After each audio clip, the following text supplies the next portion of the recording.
Oh, it's another day here in Dallas, Texas.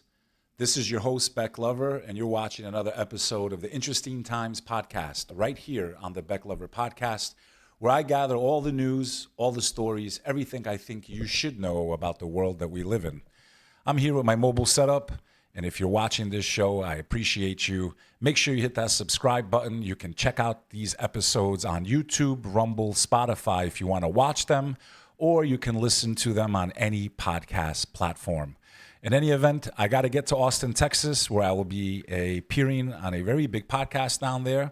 So I got about a 3-hour drive. So I'm releasing this episode because I promised to keep posting every day if possible, even when I'm on the road. We've had some massive success thanks to all of you, and our platforms are moving. I know a lot of you have said you're having a very hard time finding my channel, on YouTube, and that is the case. If you type in my name, my channel doesn't pop up. Videos that I appear in, videos of me on other people's shows pop up, but my channel does not pop up. So make sure you hit that subscribe button. I wonder why. I wonder why my channel doesn't show up even when you search for it by name. In any event, let's get to it. I'm going to cover the majority of the important stuff, and I'll keep you all posted as we continue. What you are looking at right now is the U.S. debt clock in real time. Okay? This is what I call a ticking time bomb.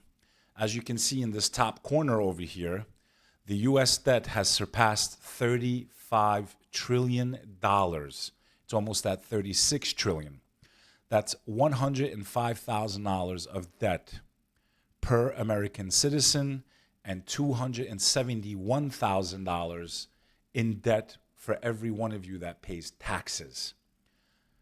Our government is sending money all over the world to countries that most Americans really don't care about. And another thing is most Americans do not support these wars, especially the ones that are going on across the world. The American is not gaining anything from these wars except mounting debt, putting our country on a trajectory of complete failure and collapse, and probably toppling our position as the reserve currency for the world. The higher this number gets, the weaker our currency gets. And I can tell you this debt clock, and you can go to usdebtclock.org, that's usdebtclock.org, and just look at this massive chart. It shows you where all the money's going and how fast it keeps ticking upward. Just our interest on this debt is over $1 trillion. Okay? $1 trillion just in interest, which is crazy. It's really scary when you think about it. I'm going to cover this article in a moment, but what is important to know? Yesterday, if I'm not mistaken, or the day before, Putin welcomes Iran, India, China to Brics summit to discuss New World Order to challenge the West. By reducing reliance on the dollar, the alliance hopes to evade sanctions imposed by the West. This week, Russia's President Putin convened more than 24 countries in Kazan, Russia, to discuss a new world order. Thursday culminates the 3-day Brics summit of this year, providing Putin with his biggest global platform since Russia invaded Ukraine in 2022. By reducing reliance on the dollar, the alliance hopes to evade sanctions imposed by the U.S. and the West. The dollar is being used as a weapon, Putin said at the summit.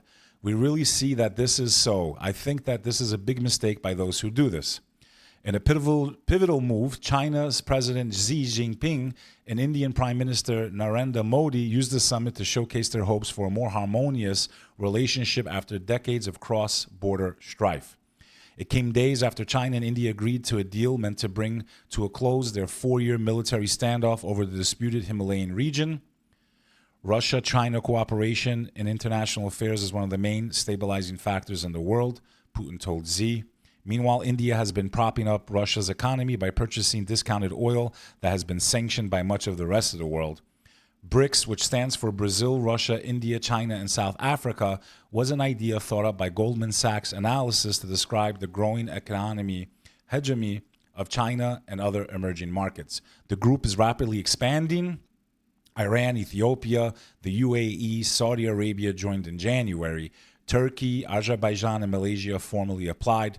Turkey being the first NATO member to take an interest in the group, Pakistan has also expressed an interest in joining the group. The alliance now makes up half of the world's population and 35% of global output. Some member states like Egypt receive U.S. military aid, and the UAE hosts U.S. military bases. Russian officials already view the three-day summit as a massive success. Okay? What does this mean for you, Americans? It means while we're over here fighting and debating whether a man can be a woman or a woman can be a man and having all these idiotic debates about mental health issues, really, because it's just common sense, okay? The people that want to topple the U.S. dollar are in position. Some of our allies that we have protected and made trillionaires, like Saudi Arabia, they shouldn't even be considering joining Brics when their whole entire empire and kingdom was built on the back of the U.S. dollar. That is a fact. The fact that they would even go to the summit should tell you what's coming in the future. Because all it takes is oil to be traded and any other currency, like the new Brics currency, which I think is coming out. And there was a lot of conspiracies yesterday floating all over the internet. What appeared to be a real picture of Putin holding the currency. Now they're saying it's a fake. I'll cover a little bit of that. But we are a ticking time bomb, America. We are in trouble. Okay? I don't know if you guys understand what would happen if the dollar is deplatformed as the world's currency. Dollar assets currently comprise around 59% of global foreign currency reserves, down from 70% in 1999. Former President Donald Trump has promised 100% tariffs on nations that snub the U.S. dollar, arguing that losing the dollar as the world currency would be like losing a war. And I absolutely agree with Donald Trump on that. Absolutely agree with him on that policy. I was a user of sanctions, but I put them on and take them off as quickly as possible because ultimately it kills your dollar and it kills everything the dollar represents. And we have to continue to have that be the world currency. I think it's important. I think it would be losing a war if we lost the dollar as the world currency. He told the Economic Club in New York in September. That would make us a third world country. You're losing Russia. China's out of there trying to get their currency to be the dominant currency. Okay? Like, times are a-changing, my friends. Interesting times indeed. Crazy. This picture was floating around yesterday of Putin holding what looks like the new currency, which, by the way, I could tell just by looking at it that this is not what it would look like. It's such an ugly-looking currency. I'm pretty sure they would design something with holograms. It would look nicer. In any event, these stories went viral yesterday, and I can't confirm if it's a real picture, but I'm going to tell you what I saw here. In a symbolic gesture of growing international cooperation, Russian President Putin today unveiled a mock-up of a proposed Brics currency note during the ongoing Brics summit in Moscow. The proposed currency, which includes Zimbabwe as a part of the new financial bloc, marks a significant moment for the South African nation as it solidifies its ties with the Brics alliance. As Putin held the new Brics bill in his hand, it became clear that the group's intent is not only to shift economic power, but to also challenge the dominance of the U.S. dollar in global trade. Okay?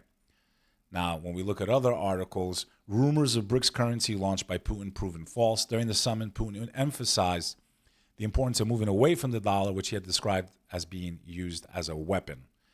At the recent Brics summit, he called for an alternative international payment system. The fake news circulating over social media mentions that Putin officially unveiled a currency that could replace the dollar at the Brics summit. During the summit, held in the Russian city of Kazan, he emphasized the importance of moving away from the dollar, etc., etc. So this is not confirmed yet, that picture, if you've seen it, of the new Brics currency. But I can promise you it's coming. And it'll probably be digital in the world that's coming next. The fact that China and India are getting together is another sign of the times, you know?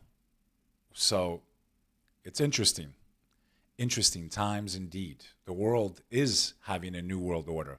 And I got to tell you, I'm not a fan of the Brics currency because it is a way to create one currency for the world. And I am against globalization. I'm very fearful of what it will do to every nation and its sovereignty.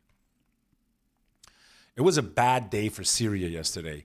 2 killed in a missile attack on car in Syrian capital, state media. At least 2 people were killed and 3 others injured on Monday in an apparent guided missile attack on a car in the Mazah area of Damascus, Syrian state television said, quoting a military source. The source attributed the attack to Israel. The attack occurred near the eastern roundabout close to the Golden Mazah Hotel, a high-end establishment in the center of Syria's capital. An Israeli military spokesperson later claimed responsibility for the attack. We will continue to act against Hezbollah in Syria and everywhere else. Okay, just a reminder of that war started on October 7th, has gone well beyond its borders. But while Israel was hitting Syria, Turkey decided to hit Syria and Iraq on the same time. Here's The Guardian reporting, and we have a video here. Turkey blamed the deadly attack on the headquarters of an aviation defense company near its capital, Ankara, on the Kurdistan Workers' Party and carried out a series of airstrikes across northern Syria and northern Iraq on what it said were PKK targets and affiliated groups. Some of the areas targeted are controlled by the Kurdish-led Syrian Democratic Forces, which said on Thursday that Turkish airstrikes had killed 12 civilians in the northeast of Syria. The world is in chaos, completely in chaos. Here's some video footage of those airstrikes in Syria. Turkey also released this footage claiming to show its forces striking in Iraq. Okay. So, these strikes came after two armed assailants attacked the headquarters of the aviation and defense company in Tuzas, Turkey. And we're looking at live footage here of two shooters entering the building. 5 people were killed in the attack and more than 20 were injured. Okay, there's just inter-country conflict all over that region. What is fascinating to me, driving drunk is about the stupidest thing you can do, and it's deadly and it's selfish. Not only can you kill yourself, you can kill other people that are innocent, let alone maybe the vice president, right? Literally, you had a drunk driver driving the wrong way almost slam into Kamala Harris, the current vice president and possibly the next president of the United States of America. What you're looking at is a picture of a car on a highway going the wrong way through Kamala Harris's motorcade. You want to talk about being a drunk driver and why drinking and driving is a bad idea? Because you might actually accidentally take out the vice president or seriously injure someone in her motorcade. This is absolutely insane. New video has emerged showing a suspected drunk driver traveling the wrong way in Milwaukee on Monday. Authorities report the man nearly collided with a motorcade carrying Vice President Kamala Harris. The footage, which was obtained from Milwaukee affiliate, captured the incident. Absolutely insane.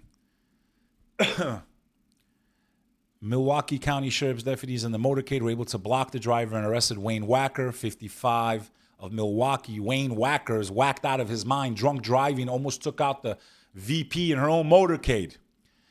It can happen to anybody, obviously. Wisconsin is, maybe not the best environment for these kinds of things, but it's a shame, and I hope he gets the help he needs. Wacker said he did not remember entering the freeway and had no intention of harming Harris or anyone associated with her campaign. Absolutely crazy. What's even more crazy is just speaking your opinion in the UK, posting on Facebook, pasting on Instagram, posting on social media your thoughts, especially if they're politically, your opinion of what's going on in your government and where they're sending their money. And if you don't like migrants coming to your country, that's enough to get you 20 months in jail in the UK. Free speech no longer exists in the UK. Here is a judge in the UK sentencing a British citizen because he stated his opinion on Facebook. This is absolutely insane if you live in the UK. Going to immigrants who, quote, rape our kids and get priority, end quote. This offence is so serious that an immediate custodial sentence is unavoidable. Would you stand, please? The sentence that I pass has been reduced by 1/3 to reflect your guilty plea. The sentence is one of 20 months imprisonment. Absolutely insane. Just for posting, he doesn't like illegal migration. He doesn't like government money going to migrants who physically or sexually assault British citizens. Really? You're going to give 20 months to somebody for stating this on Facebook? Really? Shame on the UK, man. Shame on the British government. This video needs to go viral. Okay? Crazy. And you're a Western society. You're a free society where people can think and speak and criticize things openly. Disgusting time in the UK. Soldier says his unit used Palestinians as human shields. The Israeli military is forcing civilians to enter potentially dangerous places instead of Israeli soldiers, according to an IDF soldier and 5 former Palestinian prisoners. This is reported by CNN, so don't get mad at me. Shadow ban them, take down their content, stop attacking me for just reporting what major news outlets are reporting. It's crazy. Israel strikes pound Gaza and Lebanon. That continues to spiral out of control. A lot of civilians dying in both of those countries. The North Carolina government calculates Hurricane Helene damages need at least $53 billion, but we're sending more and more aid again to the Ukraine and again to Israel on, blank checks while Americans are struggling. Millions and trillions of dollars for destruction, nothing for construction or reconstruction for the American citizen. Absolutely absurd, insane, unforgivable, and unacceptable. We have had enough. We have had enough. It's time to help Americans.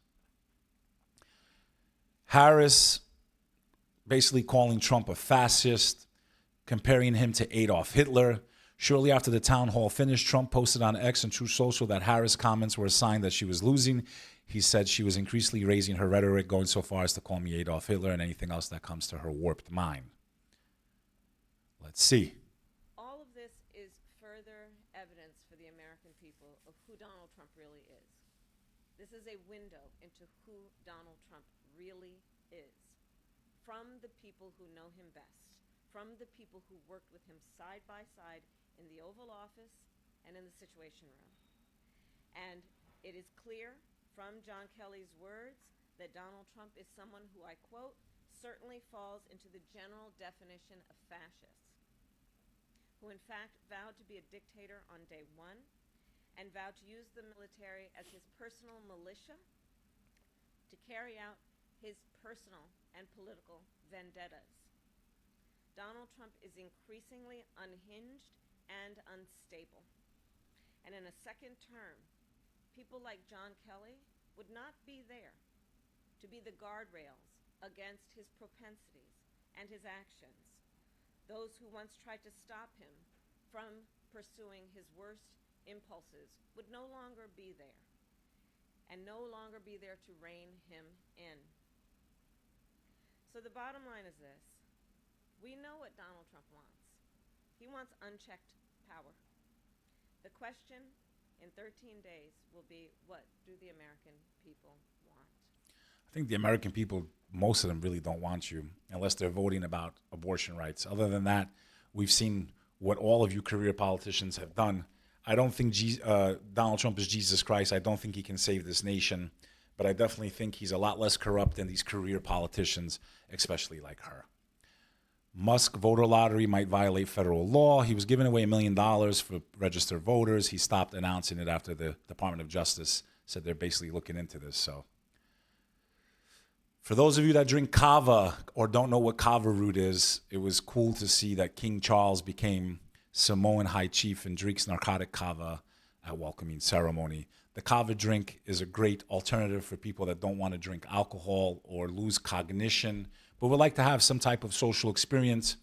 I have drinking kava many times. It does not alter your state of mind. It does not intoxicate you in that capacity. Well, you'll do something you regret.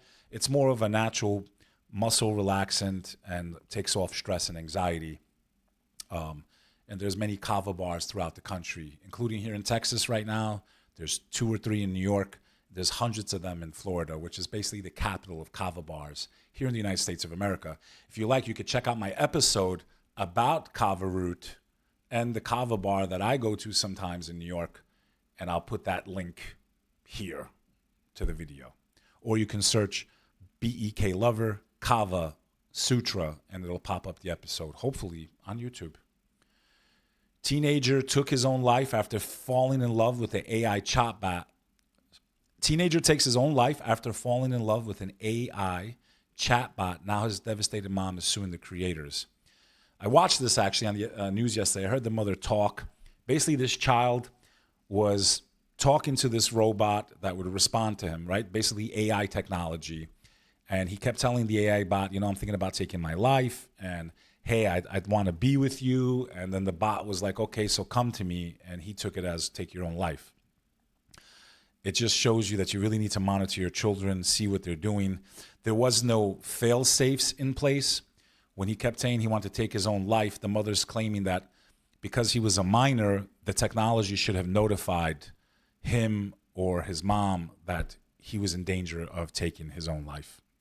The creators of that AI interface have now added those fail safes, but it was too late for this young boy who definitely needed help. It just makes us remind that, you know, technology can be very dangerous, especially to young people. They don't have fully developed brains. They can't critically think. And they could fall in love literally with a computer program. It's not even a real person. It's crazy. Something that can help you go crazy is poor sleep at age 40 linked to accelerated brain aging. Sleep quality in early midlife predicted brain age 15 years later. Poor sleep in early midlife was associated with faster brain aging on MRI. Sleep quality at age 40 appeared to predict brain age 15 years later. People with more than 3 poor sleep characteristics had a brain age that was 2.6 years older than those with no more than 1 of 6 sleep characteristics. Poor sleep at age 40 was associated with accelerated brain aging patterns at age 55. A dose-response relationship emerged between the number of poor sleep characteristics early in midlife and brain age 15 years later. This was done by the University of California, San Francisco. People with 2 or 3 poor sleep characteristics had a brain age that was 1.6 years older than those with no more than 1 of 6 sleep characteristics. Okay? Poor sleep characteristics included short sleep duration, bad sleep quality, difficulty initiating sleep, difficulty maintaining sleep, early morning awakening, and daytime sleepiness. Sleep disturbances have been linked with poor cognitive performance and an increased risk of dementia, including Alzheimer's disease. However, most studies involve older adults, which raises concerns given the long neurodegenerative process in conditions like Alzheimer's, where the lesions, beta-amyloid plaques, and tau tangles accumulate years before symptoms appear. Okay? You better get good sleep if you're in your 40s, and I am. I'm taking this one serious. Washington state officials identify 4 new cases of bird flu as H5N1 outbreak spreads. Okay, the bird flu is not gone, it's only spreading, and now it's spreading in humans. I wonder why. I wonder what will happen next. In any event, if you want to know what happens next, make sure you hit that subscribe button. I will keep you in the know. I'm going to head out to Austin now. I want to thank you all for your loyalty. You are the only reason anyone sees me, so please share my content. Tell your friends about it. Tell your family to add me to their news rotation. I'm going to be doing a lot of interviews and bringing on a lot of guests and even launching another channel called The Comeback Team, where I interview amazing people about their lives. I thank you for all your support. Stay tuned right here on the Interesting Times podcast on the Beck Lover Podcast. Till the next time, I'll see y'all later.